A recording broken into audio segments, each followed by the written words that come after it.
Olá, olá, sejam todos muito bem-vindos a mais um episódio do Clube Criminal. Parece já gravada essa minha introdução, toda vez eu falo a mesma coisa. Hoje eu tô falando um pouquinho diferente, justamente para você ver que cada episódio é diferente, né?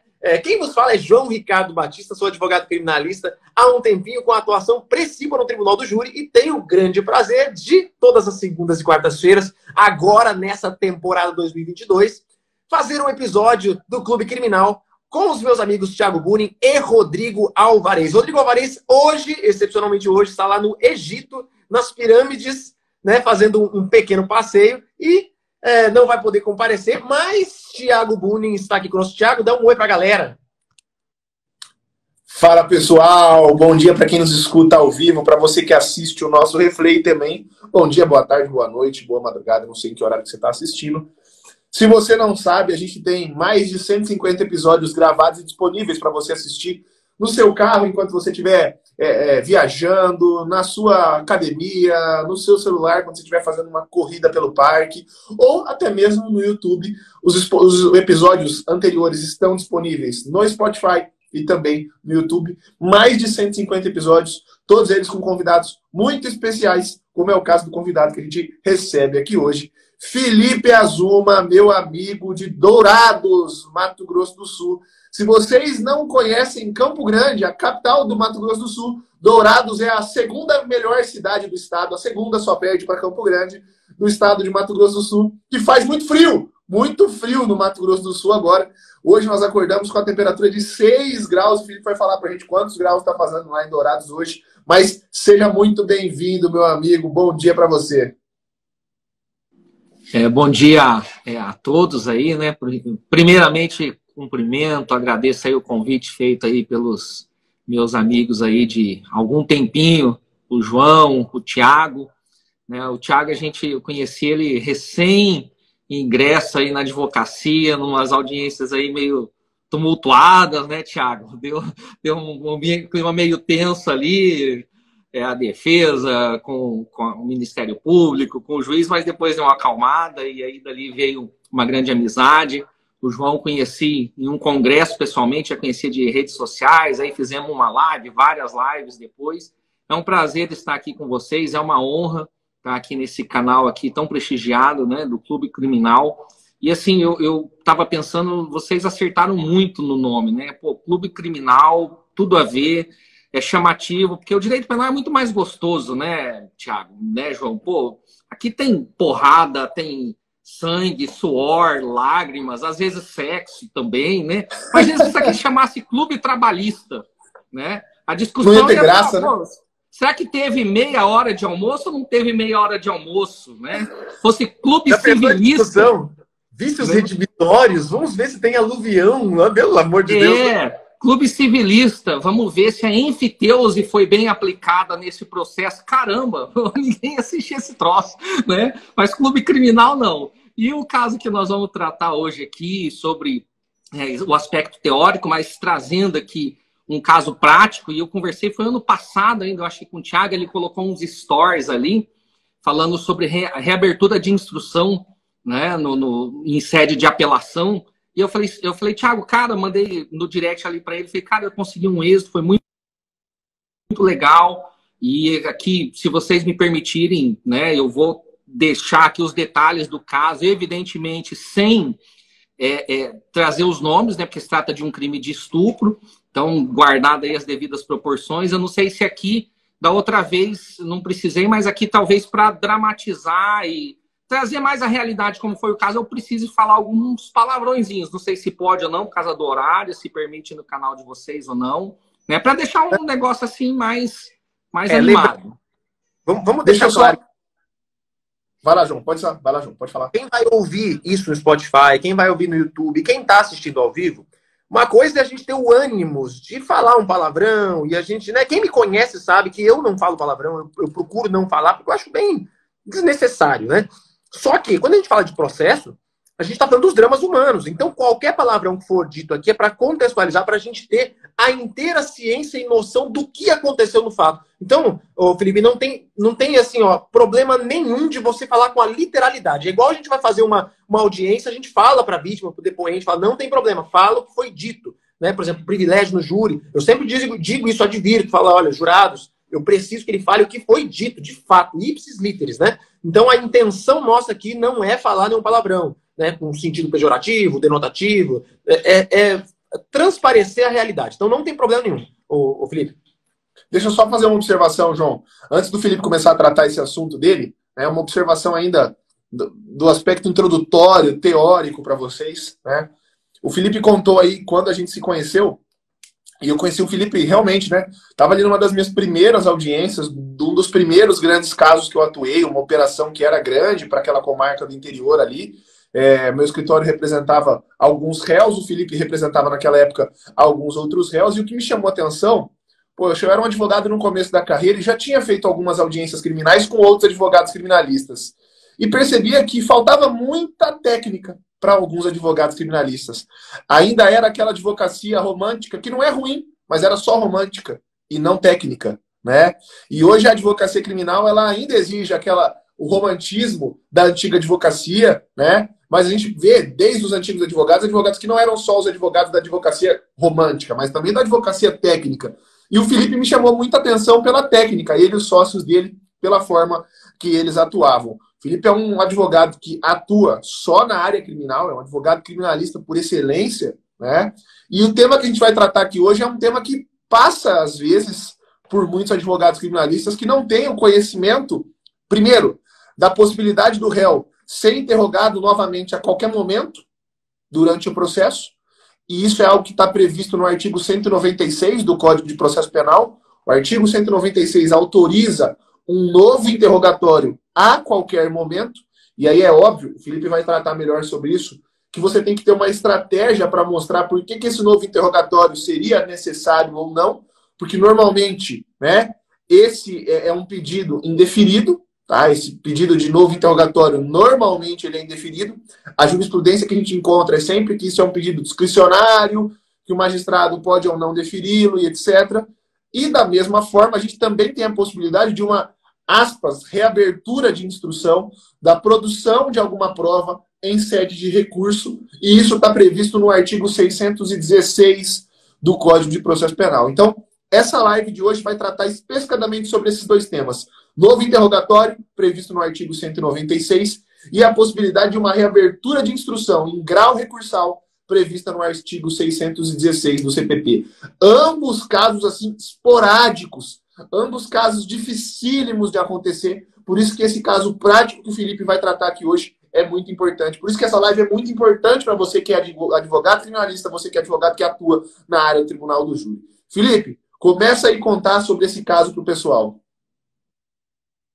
É interessante, né, João e Thiago? Às vezes você passa por umas situações que, para você passou, você atuou e você até não dá tanta importância assim, como que isso pode ser enriquecedor para outras pessoas, quando você começa a destrinchar a história. Foi esse caso aqui, eu parei para pensar no que eu podia falar na live, eu anotei aqui 10 pontos interessantes, passo a passo aqui, desde quando o caso chegou aqui no escritório, com os réus condenados a 10 anos de prisão por estupro de vulnerável. Então é um caso assim, quando eu brinquei falando da questão do palavrão ali, porque literalmente, João, quando os clientes chegaram aqui no escritório, eu falei, olha, vocês precisam falar com detalhes o que aconteceu. Porque se vocês não falarem com detalhes, vocês não vão convencer do que aconteceu, como não convencer em primeira instância. E aí depois você começa a destrinchar, você fala, puxa, aqui tem uma riqueza enorme de coisas que você pode compartilhar de conhecimento. Então, esses réus chegaram aqui, tá, no meu escritório. Eu vou começar pelo fim, com uma condenação de 10 anos, em sede de recurso para o qual nós fomos contratados em apelação. Eles tiveram uma primeira condenação, reforçando a condenação de primeira instância, ou seja, não houve provimento ao recurso. Em embargos de declaração, nós conseguimos anular a condenação. E aí depois, no novo julgamento, depois de um novo interrogatório, é que eles foram absolvidos. E como isso se deu? Eu me recordo quando eles chegaram aqui no escritório. Peraí, Felipe. Só para o povo ter uma noção da imensidão do negócio aqui. Réus condenado na primeira instância, com acórdão confirmatório na segunda instância. O Felipe conseguiu a reabertura da instrução para um novo interrogatório no embargos de declaração. No embargos de declaração. Isso nem seria função, verdadeiramente, do embargo de declaração. Eu estou até olhando aqui, Felipe, para ver se não foi... Você já tinha pedido o novo interrogatório na apelação? Já tinha pedido como preliminar na apelação. Eu vou passar o passo a passo aqui para vocês. Beleza, então vai nisso aí. Porque eu até achei quando você estava contando, achei quando estava contando que o embargos ele tinha, né, não conhecido, não provido, mas concedida a ordem de ofício. Que às vezes acontece no embargo de declaração, que a gente faz um embargo de declaração para uma finalidade que não é a finalidade do embargo de declaração, e eles concedem a ordem de ofício. Mas não foi o caso. Então segue, vai. Bora lá. Aí chegou o casal aqui, a mãe. Eles falaram, doutor, olha, nós somos condenados, indicaram o seu escritório e eu queria contar o que aconteceu. E eu falei, tá, o que aconteceu? Eu fui condenado por estupro, disse o homem. Aí eu imaginei, bom, o homem foi condenado por estupro, né? E aí veio a mulher dele, esposa, e falou, eu também. Aí o negócio já me chamou a atenção. Pô, o casal foi condenado por estupro. E aí eles pediram para a mãe se retirar, né? Que eles ficaram com vergonha de contar tudo o que aconteceu para a mãe. Porque até então, em sede de instrução, João, Tiago e demais colegas, eles tinham negado a autoria. Eles tinham negado a existência do fato que tivesse ocorrido a relação sexual ali. Eu falei, mas o que aconteceu, né? Aí eles me contaram, né, que eles estavam em uma festa com uma colega de trabalho, da esposa ali do casal.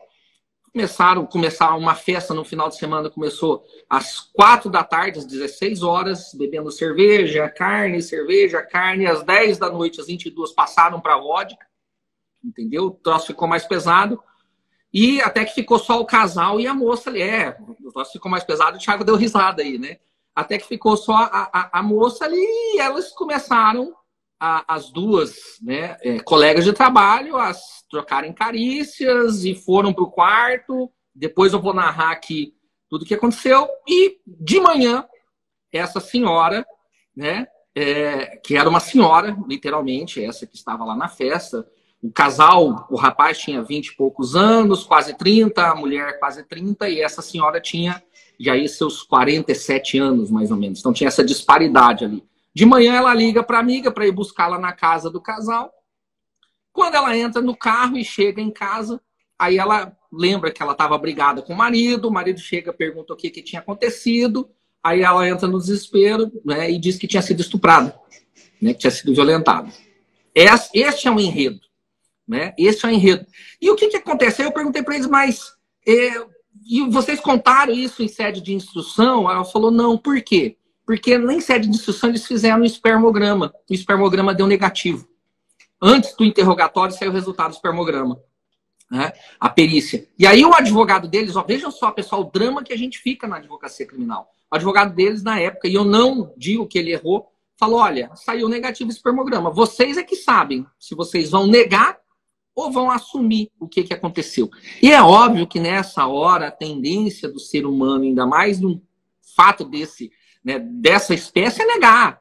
É negar por vergonha, é negar, enfim. E eles chegaram lá perante o juiz e disseram que não aconteceu nada, que não houve nenhuma relação. Mas tudo ali indicava que tinha acontecido uma relação e tinha sido consensual. Pelo horário que eles chegaram, pelo comportamento que eles tiveram até determinado horário, até determinada hora da noite, visto por testemunhas e porque a senhora saiu só no outro dia, às 8 da manhã, quando ela liga e pedem para ir buscá-la. Ou seja, ela não teve nenhum momento ali, a liberdade dela cerceada para, né, não poder sair de casa, não poder fazer uma ligação. E aí a gente fica, colegas, nesse dilema. E eu já passei por isso algumas vezes. E aí fica a dica. Você escolhe ou você não escolhe a tese defensiva ou a versão apresentada pelo cliente?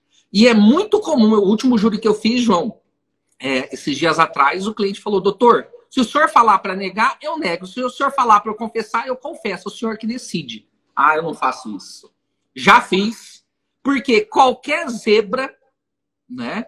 Qualquer zebra no resultado, ok? Qualquer zebra no resultado vão jogar a culpa em quem?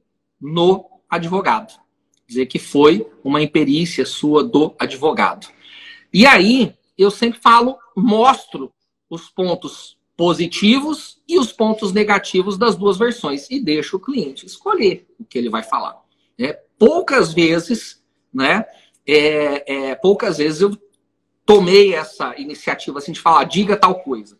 Mas aí eu perguntei para eles nesse momento, né? Se tiver um novo interrogatório, vocês estão dispostos a confessar, a dizer detalhadamente tudo isso que vocês disseram aqui na minha sala? Eles já estavam condenados a 10 anos. Eles não tinham nada a perder. E aí eu falei, olha, a minha opinião vocês teriam que falar. Eles falaram, não, doutor, nós falamos. Então, beleza. Vamos fazer a peça recursal, então, das razões de apelação. A interposição já tinha sido feita, já estava com prazo para as razões. E aqui é outro dilema, Tiago e João, que a gente enfrenta. Porque, olha só, eles tinham negado na primeira fase, né, na primeira instância. Agora eu vou nas razões de apelação e peço, tá bom? E peço o quê? Peço a reabertura da instrução, entre aspas, como bem disse o Tiago, com um novo interrogatório. Mas, como disse o João no início, eu preciso justificar. Por que que os réus precisam ser ouvidos novamente? Eu não posso simplesmente pedir por pedir. Eu tenho que dizer qual a necessidade. Só que para eu dizer que tinha necessidade dos réus serem ouvidos novamente, eu tinha... Ó o problema, gente. Olha só a desgraça que eu fiquei ali. Eu tinha que fazer umas razões recursais negando o fato fracas, com um fundamento meio baixo. Para dizer assim, ó, essa negativa aqui é tão mequetrefe que eu nem consegui colocar na peça direito um fundamento de uma negativa. Por isso os réus precisam ser reinterrogados, porque eles vão trazer novos fatos que vão mudar, que vai mudar totalmente a versão, a direção desse caso. E aí eu sim, assim eu fiz as razões de apelação, né, com uma preliminar bem feita, pedindo esse novo interrogatório, mas quando eu chego no mérito, no mérito eu negar a autoria com base na versão anterior, pô, se eu tô pedindo um novo interrogatório dizendo que a versão anterior não é a melhor, como que eu vou me apegar nas razões de apelo dizendo que aquela versão lá é a suprassumo da realidade? E aí eu fiz literalmente umas razões de apelação ali meio que no limite. Eu lembro até hoje, Thiago, eu mostrei pro meu sócio, para Alberia, o apelo. Ele olhou, né? Ele falou, olha, essas razões aqui não sei não, hein? Você não quer forçar um pouquinho, dar uma reforçada? Porque ele viu que ficou fraco. Mas a intenção de, ao se apegar no interrogatório anterior, dizer que fazer ela não tão bem feita, assim, tão profunda, é justamente para dar base para um novo pedido. Entendeu? Só que eu corri um risco ao fazer isso, né? E um risco que se confirmou no primeiro acordo, porque os réus foram condenados. Mas vamos lá, gente. O que aconteceu? Fiz as razões de apelo, como o Tiago e o João aí ensinam. Fui despachar a memorial assim que chegou no gabinete do desembargador, porque tinha essa peculiaridade. Vou falar o nome do desembargador, não tem problema nenhum. José Ali, daqui do TJMS. E cheguei lá no gabinete dele, foi a primeira vez que eu fui despachar com ele. Ele recém tinha entrado no TJMS, assumido o cargo. E aí eu peguei e falei, doutor, ó, tá assim, é necessário um novo interrogatório, porque os réus têm fatos relevantes, diferentes do que eles falaram no primeiro interrogatório, que pode mudar totalmente o rumo do processo. Fala lá, Thiago, vai lá. Aí eu queria saber, Felipe, já que você fez essas razões praticamente genéricas no mérito, e achei muito foda a estratégia, acho que isso foi determinante no resultado que você conseguiu aqui de produzir novamente a prova, né, porque você conseguiu mostrar, de certa forma, que o prejuízo pela defesa era evidente ali. Você não conseguia nem, de certa forma, escrever uma defesa de mérito com aquele interrogatório que tinha sido prestado. No despacho, você chegou a dizer o que tinha acontecido? Relatar o que tinha acontecido? Não cheguei a relatar. Foi outra dúvida que eu fiquei. Eu falo ou não falo no despacho? Porque eu penso assim, pô, se eu antecipo no despacho, o desembargador vai falar, esse japonês aí orientou os clientes dele a dizer tudo, tal, né? Até para deixar a curiosidade, né? É uma arma da persuasão, né, João e Thiago? Você deixa aquela curiosidade assim, o cara fala, pô, eu acho que eu quero ouvir. Outro ponto estratégico fudido, viu, Felipe? Acho que isso também foi determinante, porque eu fiquei pensando no primeiro momento, será que no despacho ele contou, já que a petição foi genérica? Porque a primeira coisa que a gente pensa se a petição foi genérica, talvez no despacho ele tenha adentrado ao mérito. E eu acho que também teve um que aí vamos dizer, de curiosidade. O que aconteceu aqui, né? Vamos lá. Aí eu já tomo um toco do desembargador na hora que eu vou despachar. Pô, doutor, o tribunal não tem estrutura para fazer interrogatório. Isso aqui não é momento de instrução. Falei, doutor, mas você tem que ir com jeitinho. Eu sei que de fato não é o momento mais apropriado, mas tem a previsão legal, justamente para situações excepcionais como essa, né? E aí expliquei novamente e saí dali na dúvida se seria provido ou não nesse aspecto do recurso. Gente, e aí eu vou falar algo aqui que eu cometi um erro, que assim, todo advogado já passou quando ele dá uma navalhada e dá aquele frio na barriga, que você fala, caramba, e agora? O que eu vou falar para o cliente? Né? Eu não vou falar o palavrão espontâneo aqui, só vou falar na hora que eu estiver narrando o interrogatório, mas aquele vem o F, pontinhos, né? Quando você fala, cara, porque o que aconteceu? Publicou, João e Thiago, publicou o julgamento, tá? Na época a Câmara reunia na segunda-feira, publicou na sexta, que o julgamento seria na segunda. Foi muito rápido, cara. E naquela sexta-feira maldita, eu não sei se eu cestei antes da hora, eu não vi publicação. Eu não vi publicação. Eu fui ver publicação, tá? Na segunda, à tarde.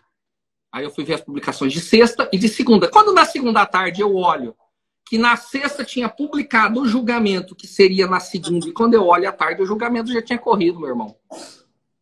Ó, porra, julgou a apelação. Eu não pude fazer sustentação oral, não pude entregar os memoriais para os restantes desembargadores. Eu falei, caramba. Aí eu fui entrei no site do TJ para ver. Julgado recurso de apelação improvido à unanimidade. Caramba. 10 anos de pena, não pude fazer a sustentação oral, que eu gosto de fazer, entregar os memoriais. E aí entra a questão dos embargos de declaração, que quem é aqui do Clube Criminal, eu acho que o Thiago e o João e o Rodrigo não ensinaram os embargos de declaração au-au. Sabe o que é isso, embargo de declaração au-au? Não? Explica pra gente. Cara, eu aprendi com um desembargador, né, um corregedor uma vez, ele falou, tem o despacho au-au, é o despacho cachorro, que é aquele que é só para enrolar. Eu olhei para o Alberi, Thiago, o Thiago conhece meu sócio Alberi, falou, Alberi, pô, vamos ter que fazer um embargo de declaração au-au, porque o que é o au-au? É um cachorro só para a gente interromper o prazo para recurso especial, para a gente pensar num recurso especial no extraordinário, para a gente tirar alguma coisa daqui, que é quase, né, muito difícil subir extraordinário. É o au-au, era só para interromper o prazo. Cara, sem brincadeira, João e Thiago. Eu fiz esse embargo de declaração e aí em uns 35 minutos houve omissão no acórdão porque nós pedimos um novo interrogatório e nesse novo interrogatório foi negado o novo interrogatório dizendo que o tribunal não era obrigado a reinterrogar porque o 616 diz que é uma faculdade do tribunal reinterrogar. Aí eu falei, excelências, de fato, nós sabemos que é uma faculdade, mas o pedido não foi feito como uma obrigação do tribunal reinterrogar, mas como uma forma de amparar o princípio da ampla defesa e a busca da verdade real. Não gosto desse princípio, busca da verdade real, acredito que o Thiago também não, mas a gente utiliza na prática porque o pessoal usa, né? E, então, isso causou um prejuízo à ampla defesa. E fiz um argumento inverso. Qual é o argumento inverso? Falou, olha, qual prejuízo haveria de o tribunal realizar um novo interrogatório? Nenhum. Não haveria prejuízo nenhum de realizar um novo interrogatório. Réus soltos. E fiz lá os embargos de declaração, mas já pensando em fundamento para recurso especial, habeas corpus, enfim. Né, os embargos de declaração au-au, que era para... Né? Então fica aqui a primeira lição, pessoal. Não errem, olhem publicação todos os dias. Todos os dias olhem. Não deixa para olhar depois, que pode acontecer esse problema aí que eu tive. Né? Aí, beleza, na outra semana, já que eu tomei pau no mérito da apelação, e já que eu tinha tomado pau na preliminar da apelação, tinha ido despachar com o desembargador, eu falei, pô, vai ser improvido os embargos. Na outra semana eu vou lá e olho o andamento do processo. Providos embargos de declaração por maioria, por 2 votos a 1. Né? Anula-se o acórdão condenatório deste tribunal, determinando-se novo interrogatório dos réus. Na hora que eu vi isso, eu falei, meu Deus, né? milagres acontecem, né? Eu não sei se Deus me abençoou, Deus abençoou os réus, sei lá o que aconteceu. Ou o desembargador tinha tido uma boa noite de sono, né, antes do julgamento dos embargos de declaração. Mas, cara, na hora que eu vi isso, surgiu uma luz. E aí ele determina, né, anula o acordo condenatório, isso é aos 43 do segundo. Quem é flamenguista aqui, gente? Tem algum flamenguista aqui? Melhor resultado que tem foi aquele resultado do Flamengo contra o River Plate, né? Que ele estava perdendo de 1-0 até os 43. Aos 43 ele empatou. Aos 48 virou. Foi mais ou menos isso que aconteceu aqui. Aos 48 virou, cara. E aí determina novo interrogatório. Aí eu chamo os réus. Falei, ó, foi anulada a condenação. Agora está na hora de vocês falarem.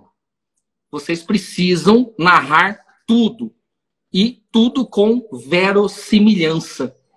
Aqui entram os detalhes do processo. Vai lá, Thiago. Aí, Felipe, eu quero saber... Primeiro, só deixa eu voltar, não quis te interromper, né? Verdade real. A gente sabe que a verdade real não existe, né?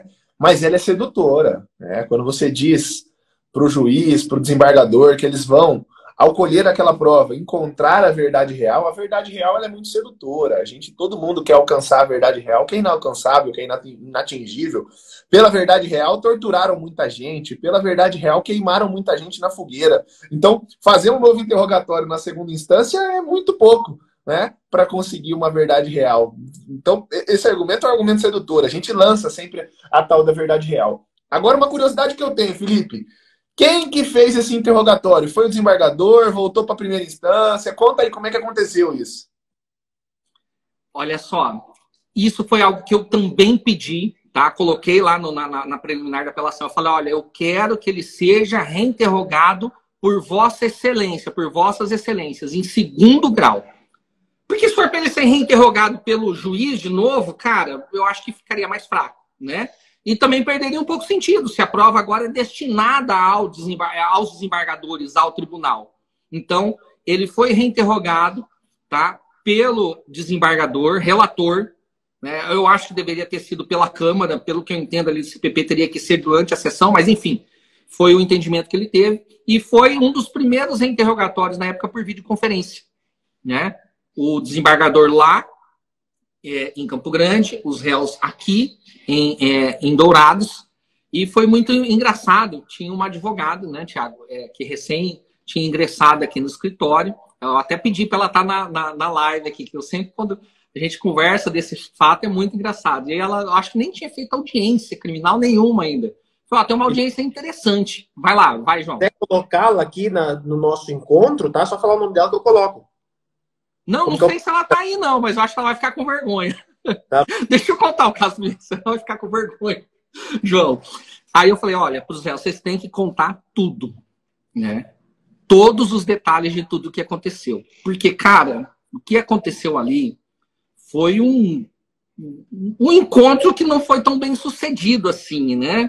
Não desenvolveu tudo que as partes ali queriam, e eu acho que depois a pessoa ficou com remorso, tal, e para dar uma desculpa que chegou, né, no outro dia em casa, veio com essa situação. Mas olha só, né, foi por reinterrogatório, eu chamei essa colega, né, e para estar acompanhando, e mais um outro colega também aqui do escritório, e aí os réus começaram a descrever, né, e o réu chorava, João. O réu, gente, é muito importante você conversar com o réu, porque às vezes ele pode estar falando a verdade, mas ele pode não estar transmitindo a verdade quando ele fala. Às vezes ele está falando um conteúdo que de fato aconteceu, que é verdadeiro, mas a forma como ele se expressa, como ele se coloca, não convence, parece que é mentira, né? E desde o primeiro momento que aqueles clientes estiveram aqui, que eles narraram para mim o fato da forma como eles narraram, falei, se eles narrarem desse jeito para o juiz, se eles narrarem desse jeito, né, para o desembargador, vai convencer, porque não tem como. E aí, fala, João. Felipe, uma ressalva aqui, né? Na prática, a gente vê quão difícil é o próprio depoimento do acusado ser considerado. O interrogatório dele, muitas vezes, é simbólico, não muda nada no cenário, exceto quando a verdade está saindo de cada uma das palavras, das expressões emitidas pelo acusado, né? É uma frase que eu sempre digo, que eu ouvi da boca de Douglas Odegaardo. Inclusive, já usei em júri com ele. Ele fala que não há melhor defesa do que o olhar de um réu inocente. Não há melhor defesa do que o olhar de um réu inocente. Eu já fiz júri com ele falando isso, né? Então, você vê, isso que você está falando faz muito sentido, porque eu sempre digo isso para o cliente na hora de prepará-lo para o interrogatório. Assim, você não vai ser absolvido por contar uma boa história. Você não é um contador de histórias. Contar uma boa história, uma história que não tenha nenhuma contradição, não te garante absolvição. Agora, as emoções que você faz o seu julgador sentir, eles vão ler nos seus olhos, na sua palavra, nas suas atitudes, se aquele interrogatório ele é verdadeiro ou não, né? E aí o prejuízo do interrogatório virtual. E eu quero desde já que você depois dê uma pinceladinha nesse aspecto. Sendo o interrogatório à distância, não prejudicou muito o fato de não ser presencial? João, eu confesso que foi um dos primeiros interrogatórios virtuais que eu fiz. Eu tinha essa preocupação, entendeu? Mas ali, pelo menos na câmera que eu estava, era uma câmera que dava para ver bem o desembargador, bem grande, como se fosse uma televisãozona grande. E eu fiquei pensando, se ele estiver com um material deste lá do outro lado assistindo, vai dar para ele captar bem as emoções, as expressões faciais do réu. Até porque o réu prestou interrogatório e a ré também chorando. Chorando, soluçando e contando os detalhes. Assim, era dramático e era hilário ao mesmo tempo. Porque ele chegou e falou, doutor, agora vem o drama, agora pode falar, né, João? Pode? Doutor, ela começou a beijar minha esposa. Elas começaram a se esfregar. Aí vieram pra cima de mim. E chorando. Me levaram pro quarto. Né? Tiraram minha roupa. Doutor, ela subiu em cima de mim. Pode falar, João? Pode. Não, cara, porque foi assim. É por isso que eu não quero colocar a colega aqui. Aí, doutor, meu pau não subia. Ele não subia. Ela batia na minha bunda, falava, vai, seu frouxo, vai, seu frouxo. Cara, foram esses detalhes da audiência. Entendeu? E o desembargador lá do outro lado. Eu ali com cara de paisagem. A e colega ele em prantos falando isso. Em prantos. Entendeu? Em prantos, cara. Mas fica contando os detalhes. E ela fazia isso e fazia aquilo. Mas não funcionava, eu não conseguia, eu tinha bebido muito, doutor, não sei o quê. Cara, né? Aí ela ali, a minha colega, assim, a mulher que cuidava da videoconferência também travada ali, né, nessa hora, o desembargador também travado.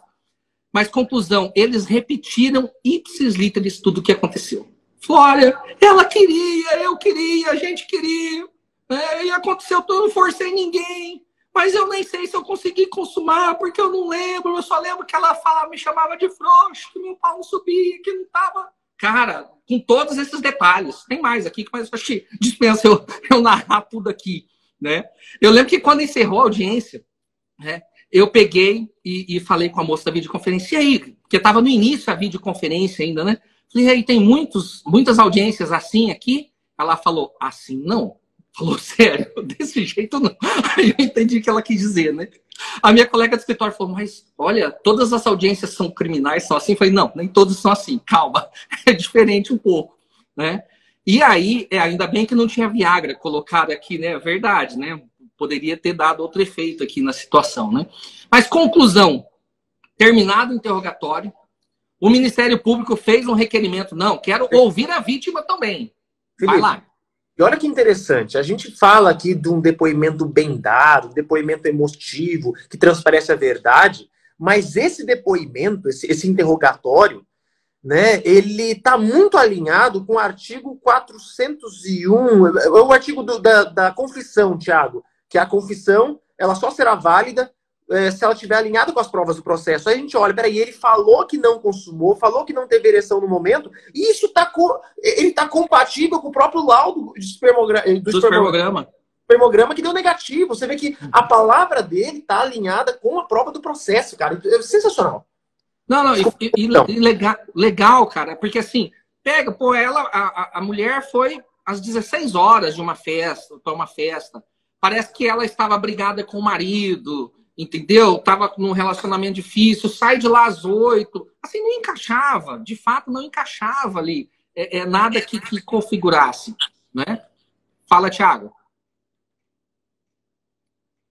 Isso, 197. Só o artigo aí que o João citou, né? É 197. O valor da confissão será aferido pelos critérios adotados para os outros elementos de prova e para sua apreciação deverá confrontá-la com as demais provas. É por conta desse dispositivo que a gente não pode falar que a confissão é a rainha das provas. A confissão não é a rainha das provas porque ela tem que ser confrontada aos demais elementos de prova, né? Muito comum a gente ver, por exemplo, principalmente no âmbito de... Nesses casos em que o Felipe contou, é uma exceção, mas é muito comum a gente ver em casos que envolvem organizações criminosas, aquelas tidas como facções criminosas, existirem confissões de pessoas que, de fato, não foram autor do crime e estão confessando por razões outras, né? Então, esse dispositivo 97 é muito importante. Júri de parente, pai assumindo o crime de filho, né? Tem muito isso aí. Exatamente, exatamente. Bom, exato. Aí fomos, né, meus amigos, para um novo julgamento. O Ministério Público pediu para ouvir a vítima. O juiz indeferiu, entendeu? Falou, o juiz não, o desembargador indeferiu, disse que não era uma prova necessária, não é? Que não mudaria o cenário nenhum. Na hora que ele indefere esse pedido do Ministério Público, eu falei, opa, agora eu acho que o troço... Agora nós viramos o jogo, né?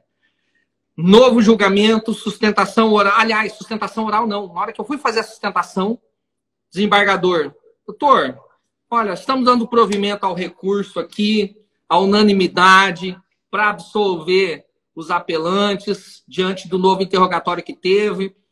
Foi até engraçado, diante do novo interrogatório que teve, sabe quando o cara segura um pouco o riso assim, né? Porque deu para perceber que ele lembrou na hora de como foi.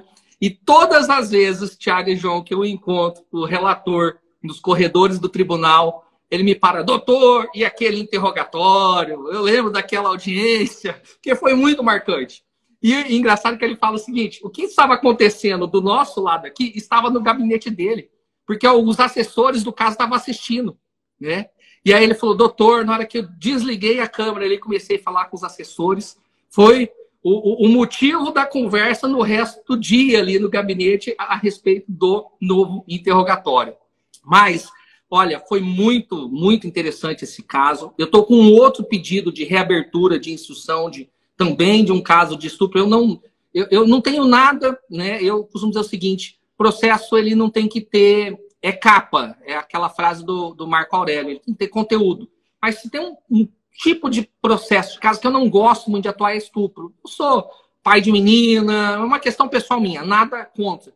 Então eu gosto de atuar quando eu sou muito convicto, de fato, daquilo que o réu me passou. E esse era um caso, né? O réu, depois, quando foi absolvido, ele foi viajar, ele ficou muito abalado, João, muito abalado psicologicamente com o processo, com a condenação criminal. Ele foi viajar, passou um mês fora do Brasil. Inclusive, ele veio, quando voltou, me trouxe um vinho, uma caneta, agradeceu, aquele abraço assim de gratidão mesmo, né? E de alívio, né? Sobretudo de alívio. Foi muito, muito interessante esse caso.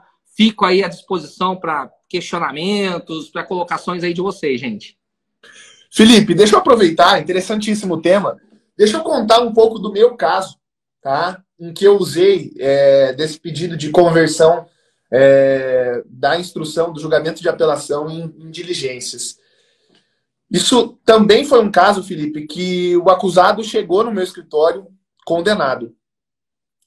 Também condenado pelo crime de estupro, tá? Também condenado pelo crime de estupro, uma acusação de estupro de vulnerável. E ele já chegou no meu escritório com 9 declarações de testemunhas, todas assinadas com firma reconhecida, e falou, doutor, tem uma outra testemunha que eu vou conversar com ela hoje à tarde, ela também falou que faria uma declaração e só falta essa para eu te trazer. Porque eu resolvi ir atrás de 10 testemunhas.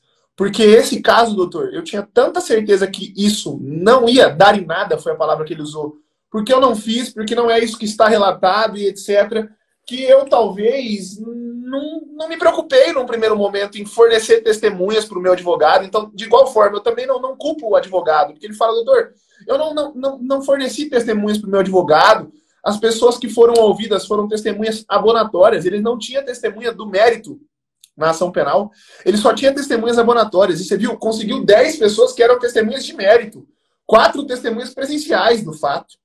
4 testemunhas presenciais do fato. Então, e ele chegou já no meu escritório com essas declarações. E eu falei, e agora, né? Eu vou pedir a conversão do julgamento em diligência antes de apresentar as razões. igual o Felipe já estava interposto, eu falei, deixa eu fazer um pedido aqui. Vamos ver se o desembargador não acolhe como questão de ordem, como questão prejudicial. E por conta das declarações, as declarações não seriam a prova. As declarações, para mim, seriam o que faria ele querer ouvir aquelas testemunhas, já que a gente sabe que, obviamente, um depoimento de testemunha em declarações não tem a mesma fidedignidade, não tem o mesmo convencimento para o magistrado do que a colheita do depoimento verdadeiramente feita numa audiência, em contraditório e etc. Até uma pergunta, Felipe, antes de eu continuar. Nesse depoimento, participou alguma representação do Ministério Público? Participou o procurador que estava atuando no caso. Tá. O Ministério Público segundo grau. Beleza. Bom, e aí por isso eu pedi, tá, o Felipe, a conversão do julgamento em diligência. O caso foi para o relator e o relator entendeu como, de fato, e isso é interessante, né? Eu fui pesquisar na doutrina, fui pesquisar na jurisprudência.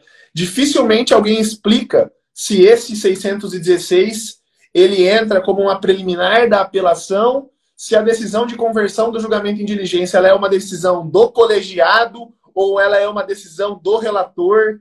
Tem uma discussão quanto a isso, tá? Tem uma discussão quanto a isso. Eu fui depois achar no Badaró, que o Badaró fala que entende que é uma decisão do colegiado, tá? E não do relator. E assim entendeu o relator, ele falou, olha, isso aqui para mim é preliminar de apelação. Tudo bem, voltou para mim, eu fiz a apelação e pedi na preliminar, né? Mas já que estava fazendo a apelação, eu adotei uma posição diferente, porque o mérito ali da prova colhida era prejudicial ao meu cliente. Eu usei das declarações já na tese de mérito desse meu processo. Usei das declarações já na tese de mérito desse meu processo. Acabou que o fim foi diferente do fim que teve o caso do Felipe. No meu caso, eles apreciaram o mérito, utilizando das provas colhidas no curso da instrução, mas também confrontando parte dessa prova com as declarações e acabaram absolvendo o meu cliente. Mas não foi tão fácil assim. Eu tive 1 voto pela absolvição e 2 pela condenação. E esse 1 voto da absolvição me permitiu entrar com embargos infringentes.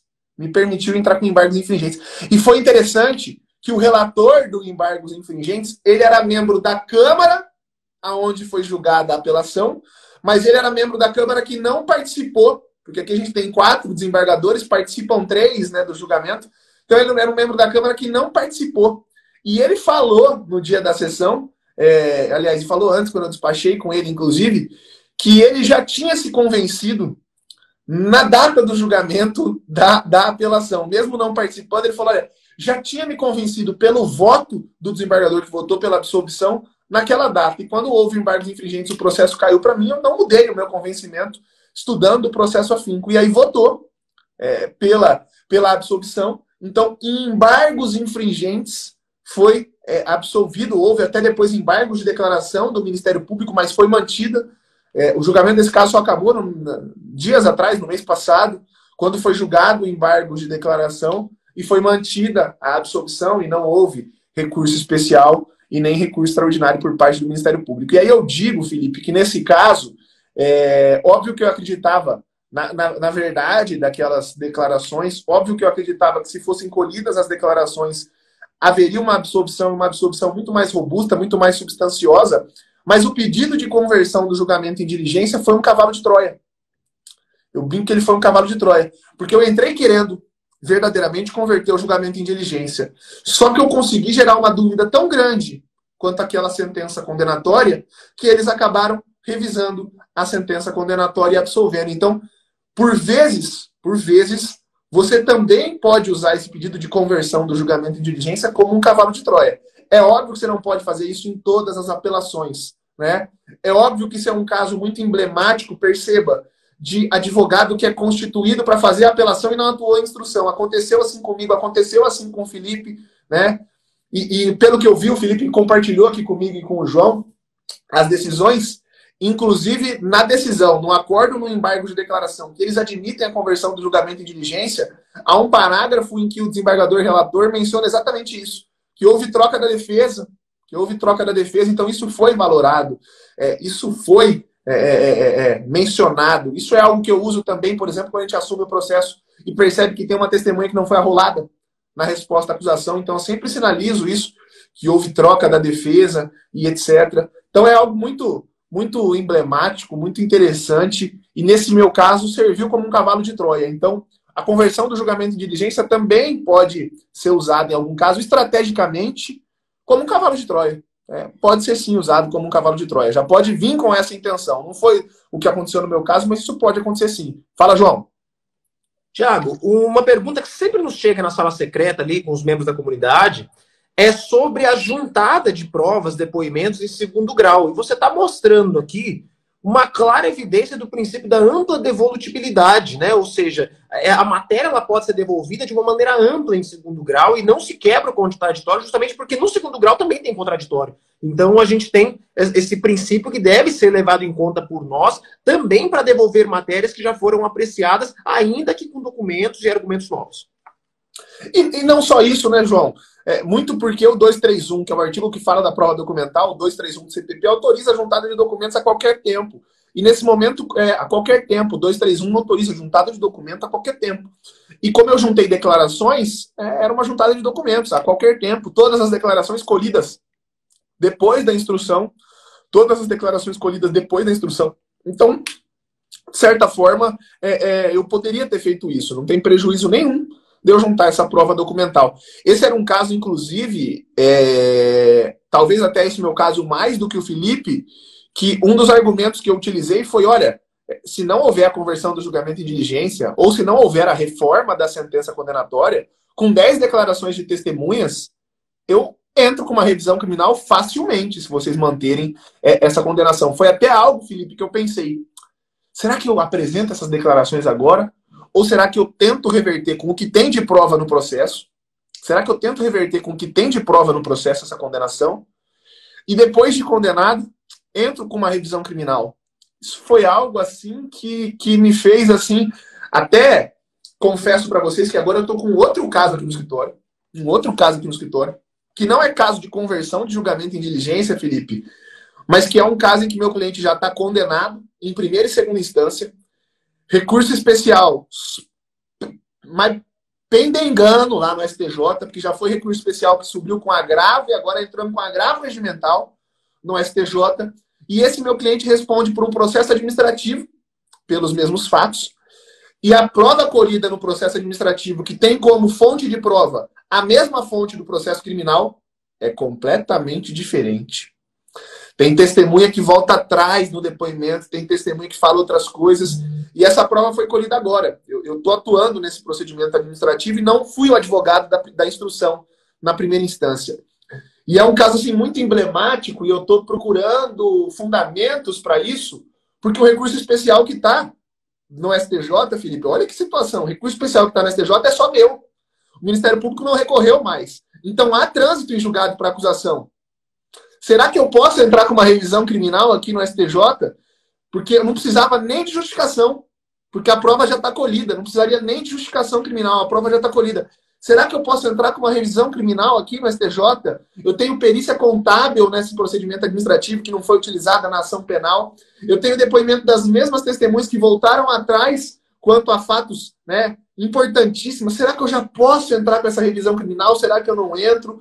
Uma situação assim bastante emblemática. Eu achei não é nenhuma jurisprudência, eu achei um artigo falando sobre o tema na época da execução antecipada de pena. Falaram, olha, se forem admitir a execução antecipada de pena, como o STF admitiu lá em 2016, por 2 anos a gente passou a admitir a execução antecipada de pena, eu posso admitir revisão criminal depois do acórdão condenatório em segunda instância. Mas nesse meu caso é praticamente a mesma coisa, porque já houve trânsito em julgado, e aqui o que deixa você entre a cruz e a espada, e foi o que me fez, nesse caso, pensar se eu entraria com as declarações ali ou aguardaria para uma revisão criminal, é porque nos casos em que a pena é muito alta, e nesse primeiro caso que eu comentei, estupro de vulnerável, a pena era muito alta. Nesse segundo caso, que são alguns crimes contra a administração pública, a pena também é muito alta. Se você esperar o trânsito em julgado, o teu cliente vai ser preso e a prisão vai ser em regime fechado. Então, você fica entre a cruz e a espada de esperar para eventualmente adentrar com uma revisão criminal. Esse caso, Felipe, estou dizendo assim que eu estou muito propício a tentar uma revisão criminal já nesse momento. Só que aí você também fica com aquele receio. E se eu entro com a revisão criminal, ela não é conhecida ou não é admitida, não é provida, e depois não cabe uma revisão criminal pelo mesmo fundamento. Então, a advocacia criminal, além de muita técnica, envolve também muita, mas muita estratégia. Muita estratégia. Ô, Thiago, chega um momento que você tem duas estratégias que ambas têm seus pontos positivos e seus pontos negativos, e aí você tem que escolher, cara. E aí é aquela coisa, é um dilema da vida, né? Cada escolha, né, João, na vida, às vezes corresponde a uma renúncia. Quando você escolhe A, você está renunciando a B. Quando você escolhe B, você está renunciando a A. E aí você tem que fazer essa opção, cara, essa optar. Eu sempre digo, é muito bom você sondar o tribunal na qual você está atuando, para ver o que tem de precedente ali a respeito de um caso específico, para você tentar se encaixar naquele precedente ali. Isso é o vital na hora da escolha da estratégia. Tudo é estratégia, né, Felipe? E ainda falando dessa sondagem, olha só que situação. Não foge completamente da nossa temática, mas entra nesse tema que eu falei de estratégia e tem a ver com esse negócio de sondar, que o Felipe, só para a gente arrematar aqui. Acabando essa live, a primeira coisa que eu vou fazer é ligar em um gabinete de um desembargador do TRF3. E por que eu vou ligar no gabinete desse desembargador do TRF3? Porque há um caso aqui do escritório que o cliente foi solto e o Ministério Público entrou com rese, com recurso em sítio distrito. E esse rese foi incluído na pauta virtual do TRF. Não vai ter nem sessão presencial. A sustentação oral teria que ser encaminhada antes. E o meu dilema porque a gente sabe que normalmente essa inclusão em pauta virtual, normalmente são processos que eles não veem muita importância, então normalmente vão deixar, né? Mas você imagina se eu deixo e eles dão provimento ao recurso do meu cliente e mandam prender novamente o meu cliente. Então eu vou ligar no gabinete para tentar conversar com o assessor do caso para fazer algo que eu chamo de medir a febre. Eu quero medir a febre, eu quero ver em que temperatura que está o negócio ali, para decidir se eu vou pedir para tirar de pauta, para ir para São Paulo, porque as sessões lá já estão híbridas, despachar e fazer sustentação oral. Porque às vezes num caso que estava deixado de lado e que eles não iam dar provimento a esse recurso do Ministério Público, na hora que eu peço para tirar de pauta, eu chamo a atenção e eles vão analisar melhor o caso e às vezes aí eu vou tomar pau. Então olha só como a advocacia criminal, meu amigo, é estratégia. É muita estratégia. Fala, Felipe. Às vezes quando você faz isso, você joga uma lupa onde não tinha lupa nenhuma. Uma lupa. Você joga lupa, você joga luz. Exatamente isso. Você joga luz no caso. Exatamente. Thiago, João, vou pedir a autorização aqui para vocês, né? O seguinte, pessoal, quero fazer 2 convites aí para vocês, tá? Primeiro, eu tô vendo algumas pessoas começaram a me seguir aí, me sigam no Instagram, compartilha aí conteúdo, né, direto aí nas redes sociais, tá joia? Fico aí. Deixa eu até, antes de você fazer a segunda parte, deixa eu até falar pro pessoal, em cima da cabeça do João, clica aí, João, em cima da tua cabeça. Se você clicar aqui agora, se você não segue o João, não segue a mim, e não segue o Felipe, principalmente, clica ali, você segue agora. Deixar para depois da live, você vai esquecer. Então já clica ali e clica no botão de seguir, porque dá essa opção dentro da live. Você não precisa sair da live para fazer isso, tá? Então faz isso, clica ali agora para você seguir o Felipe. Felipe, acho que você ia continuar. O Felipe é especialista em tribunal do júri e vai contar um negócio para vocês aqui agora. E é o seguinte, pessoal, eu tô aí nos dias 30, 31 de maio e 1º de junho. Nós vamos fazer um evento, vai ser a 4ª imersão Masterclass do Júri, que é de um curso que eu tenho sobre o Tribunal do Júri. E ali nessa imersão, nós vamos tratar aí de uns temas muito interessantes, como você elaborar o seu discurso de forma persuasiva, como você escolher a tese certa para o seu plenário do júri, ok? Então, eu quero te convidar para você ir lá na minha bio, depois que terminar aqui, tem o link de inscrição ali na minha bio para você se inscrever, tá? Nesta imersão vai ter muito conteúdo interessantíssimo, vão ser 3 aulas aí ao vivo para vocês participarem. Fica aqui o meu convite. E agradeço, João, agradeço o Thiago aí, né, o convite para participar dessa live aqui. Sempre um prazer imenso estar aqui com vocês. São pessoas aqui do estado. Semana que vem o Thiago vai estar palestrando aqui em Dourados, no congresso, vou estar ali também. Né? Esses tempos atrás eu e o Thiago nos encontramos em São Paulo, né, numa palestra. Nós até falamos, poxa, o Thiago falou, Felipe, que interessante. Eu não sei se já aconteceu alguma vez estarem 2 pessoas do Mato Grosso do Sul no mesmo evento, palestrando, né? Que honra, né? Que honra.